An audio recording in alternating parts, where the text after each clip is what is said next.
Messieurs, à tous et à toutes, bonjour et bienvenue au sommaire. Pretoria se propose d'accompagner la République démocratique du Congo dans la matérialisation de ses projets. Plusieurs accords ont été signés entre les deux pays à l'issue du Forum économique RSA clôturé hier en présence de deux présidents, Cyril Ramaphosa de l'Afrique du Sud et Félix-Antoine Tshisekedi Tshilombo. Les détails, c'est tout de suite dans ce journal.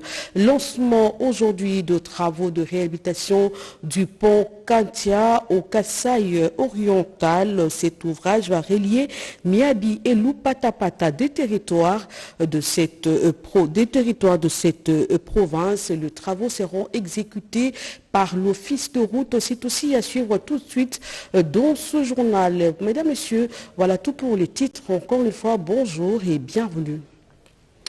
C'est ce jeudi que prend fin la mission du président sud-africain à Kinshasa, arrivée depuis mercredi, une mission à mettre dans les comptes de renforcement de coopération économique entre Kinshasa et Pretoria. Cyril Ramaphosa était reçu hier au Palais de la Nation en tête-à-tête par son homologue congolais. Plusieurs secteurs ont été passés au peigne fin, entre autres les infrastructures, énergie, transport, défense et bien d'autres. Suivez. Devant le Palais de la Nation, cœur du pouvoir, se prépare ce jeudi matin une cérémonie d'accueil. L'hôte de marque est annoncé à quelques encablures et son homologue congolais s'avance vers l'estrade pour l'accueillir. L'escorte présidentielle arrivée, les accolades entre Cyril Ramaphosa, président de la République sud-africaine, et Félix-Antoine Tshisekedi Tshilombo de la République démocratique du Congo sont fraternelles.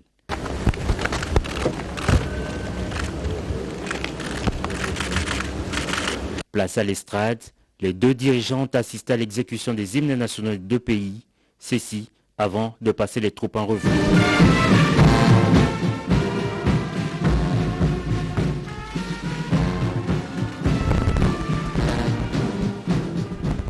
Pause pour la photo officielle et présentation des délégations respectives.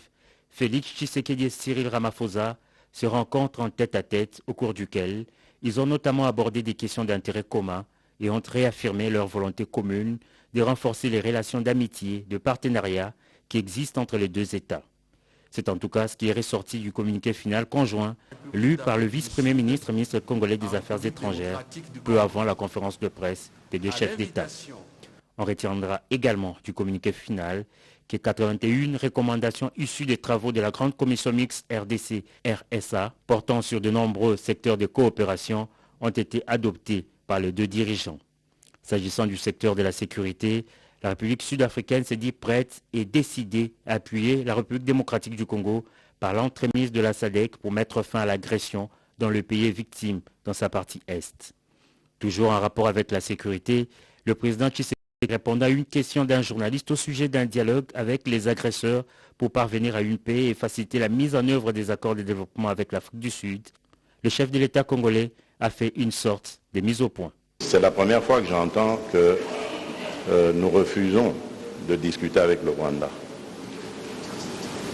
Le Rwanda, je vous le rappelle, n'a jamais reconnu, ou si vous voulez, a toujours menti sur la vérité de ce qui est son agression contre la RDC. Il a toujours présenté le problème comme étant un problème interne au Congo. Et les supplétifs du M23 comme étant des Congolais qui sont révoltés à cause de ceux qui arrivent à leur communauté.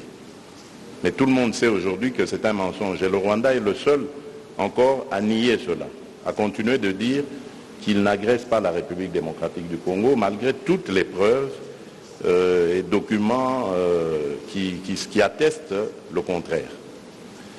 Donc vous comprenez que dans une telle situation, c'est très difficile de discuter avec le Rwanda puisqu'il renie son véritable rôle et qui plus est veut nous ridiculiser en nous envoyant un groupe ou un groupuscule même d'individus qui ne sont que des faire-valoir. Outre les questions de sécurité, plusieurs autres secteurs ont été évoqués et de nombreux accords passés entre les deux pays qui entendent les matérialiser en mettant en place des structures pour en assurer les suivis. Une invitation a été par ailleurs adressée au chef d'État congolais à une date à convenir pour une visite officielle à Pretoria.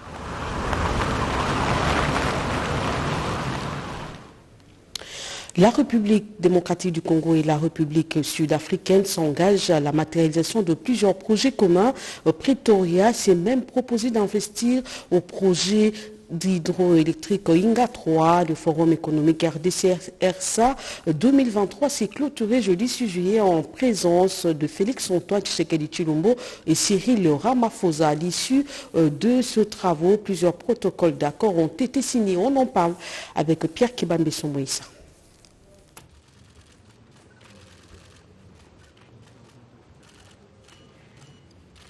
RDC RSA Business Forum 2023. Le Palais du Peuple vient d'abriter du 5 au 6 juillet les travaux du Forum économique pour le renforcement de la coopération bilatérale entre la République démocratique du Congo et la République sud-africaine, dans le cadre de la 12e grande commission mixte des deux pays, des travaux auxquels ont pris part des ministres sectoriels et chefs d'entreprise de la RDC et d'Afrique du Sud.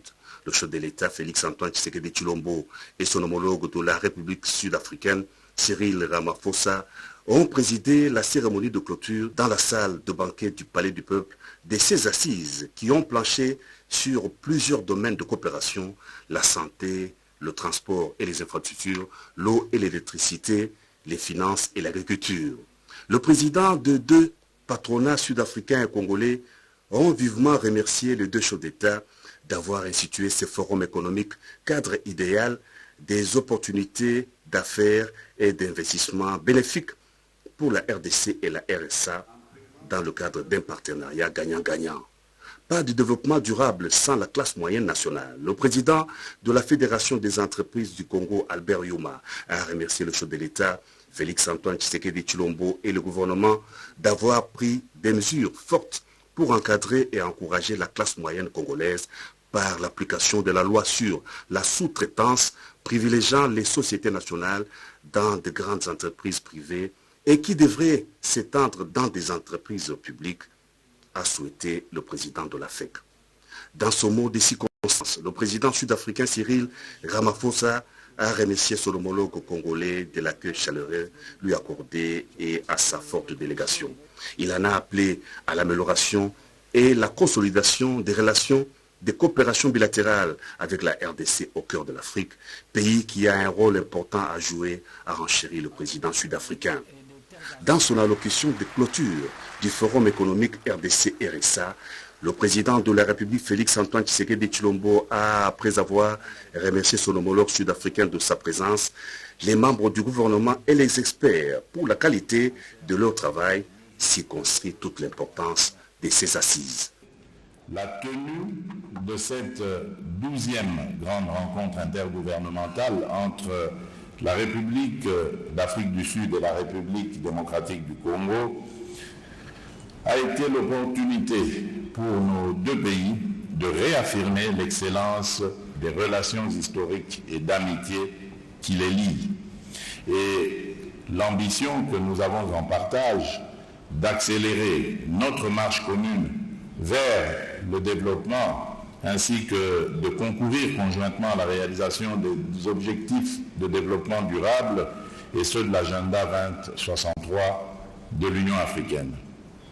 En effet, la relation entre la République démocratique du Congo et la République d'Afrique du Sud regorge de tous les ingrédients nécessaires au grand rêve de développement panafricain que nous nourrissons et que nous souhaitons voir se matérialiser. Au sortir du Palais du Peuple, après la clôture du Forum économique, les deux chefs d'État se sont fait présenter des engins flambant neufs pour la construction des routes modernes et des dessertes agricoles. 315 engins lourds, des bulldozers, des excavatrices notamment, sont déjà réceptionnés. Ils constituent un premier lot. 3500 engins pour l'agriculture sont également attendus, à rassurer les responsables de l'entreprise sud-africaine Ngouma qui se mettra bientôt à pied d'œuvre. Quittons Kinshasa pour Tbilissi en Géorgie où la République démocratique du Congo prend part active aux travaux de la 48e Assemblée parlementaire. Au troisième jour, le porte-voix de la RDC, le premier vice-président de l'Assemblée nationale, André Mbata, a encore rappelé au bureau la nécessité de condamner le Rwanda et d'imposer les sanctions contre ce pays. On en parle avec Robert Ndaïm Tshisese. 4 commissions à savoir, commission de l'éducation, de la communication et des affaires culturelles, commission des affaires parlementaires, commission de la coopération et du développement se sont réunies ce jeudi 7 juillet 2023 pour examiner les dossiers à soumettre à la plénière de l'Assemblée parlementaire de la francophonie qui s'ouvre ce vendredi 7 juillet 2023.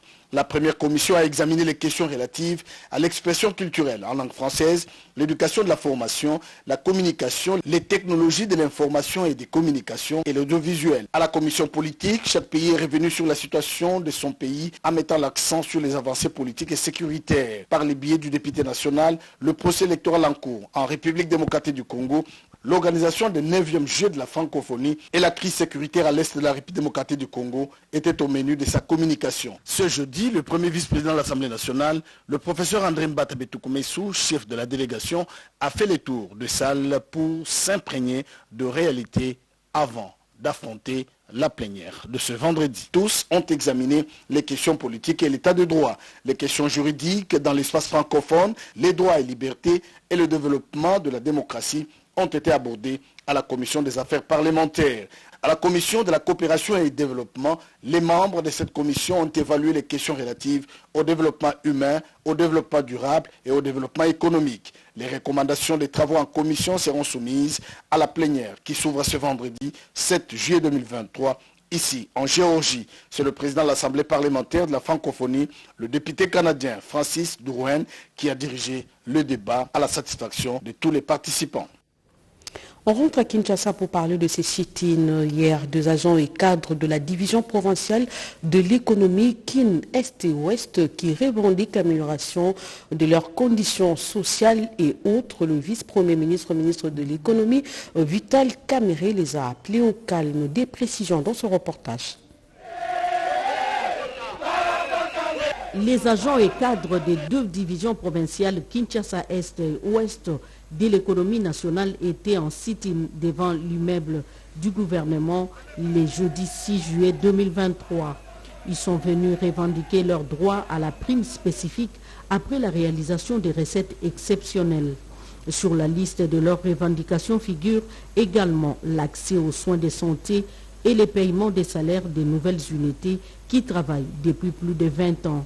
Malgré son agenda chargé, les patrons de l'économie nationale, le docteur Vital Kamerhe, les a approchés. Nous sommes marginalisés pour la prime spécifique, pendant que nos collègues de Katanga et de Maniema bénéficient de cette prime, pendant que la ville aussi était inclue, mais nous sommes marginalisés. Plus de 20 ans que nous sommes ici dans la ville, nous n'avons jamais reçu un ministre de l'économie. Jamais. Dans la division urbaine de l'économie. Il y a 20 ans que ces agents sont en train de travailler dans l'administration chez nous à l'économie. Ils ont les numéros matricules, série 1 million, que jusqu'à aujourd'hui, ils ne sont pas payés. Ils n'ont même pas la commission d'affectation du secrétariat général. Il y a encore un autre problème sur le plan social, parce que nous savons que vous êtes là pour les social, le pacificateur. Nous n'avons pas droit aux soins médicaux. Nous avons perdu beaucoup de nos frères qui sont en train de mourir comme ça par manque de moyens. Très attentifs à leurs préoccupations, les numéros 1 de l'économie nationale restent réalistes. J'ai voulu tout simplement écouter, puisque c'est ça notre rôle. Le président de la République nous a toujours demandé d'écouter, écouter le peuple, écouter nos agents. Je suis venu remplir cette instruction du président de la République. Ma réponse est simple. Allez me faire un mémo pour que j'ai une idée claire de vos revendications et dans la mesure du possible. Et j'ai ajouté, si ces revendications qui sont des droits, comme vous le dites, sont sous-tendues par un acte, ça sera automatique. Le social de ces agents de l'État est une priorité si l'on veut des résultats efficaces sur le terrain, car ils ont pour rôle, entre autres, de contrôler les prix sur les marchés et réglementer l'économie congolaise. Relance de la société étatique Kobil SA qui bat de l'aile depuis un bon moment, une priorité pour la nouvelle équipe dirigeante. Et pour ce faire, elle s'est rendue dans différentes stations de Kobil de Kinshasa pour se rendre compte de l'état de lieu de ces stations. Francine Atounissier, Bijou et Kamba. Préoccupé par la santé de la société d'État Kobil et de sa capacité de livrer les produits pétroliers à travers le pays, le comité de gestion a tenu à se rendre compte de réalités sur le terrain. La délégation a ciblé la ville de Kinshasa. C'est le cas de la station-service Okapi située dans la commune de la Gombe. Ici, les responsables de Kobil ont déploré le manque de divers produits de véhicules très recherchés par la clientèle. Même situation dans les stations de Lingwala, Kasavubu et Rond-Point-Mollard qui a constitué le point de chute de la délégation. Dans toutes ces stations visitées, le comité de gestion de Kobil a pris langue avec les responsables commis à la tâche afin de trouver des solutions aux problèmes auxquels sont confrontés. Le DG de Kobil, Georges Ketel Yambangoy, explique. Une visite de contrôle et d'inspection que nous venons d'effectuer. Nous avons visité 4 de nos stations. Comme ça, on a une idée de l'activité que nous sommes appelés à diriger et à contrôler. C'est un programme que nous avons établi. On a commencé aujourd'hui avec 4 stations. Et le jour prochain, on va essayer aussi de faire le tour de 4 ou 5 stations jusqu'à ce qu'on va visiter toutes les stations. Le président du conseil d'administration, Jean-Thierry Monsene Pomototo, met l'accent sur l'enjeu de cette descente. Nous ne pouvons que féliciter cette initiative. C'est la preuve que l'actuel DG incarne la vision du chef de l'État, celle d'être proche du peuple, pour palper du doigt ce que les agents de Kobil vivent, mais aussi pour voir l'outil dans quel état il se trouve. Parce que l'État propriétaire a donné à cette direction générale une mission, c'est de permettre à ce qu'il puisse faire du chiffre dans son investissement, puisque l'État est actionnaire unique dans Kobil. Signalons que cette descente dans les différentes stations de service Kobil a été marquée également par la 2GA Djena Bassi Alalandou, les directeurs commerciaux techniques et l'administrateur Touerena.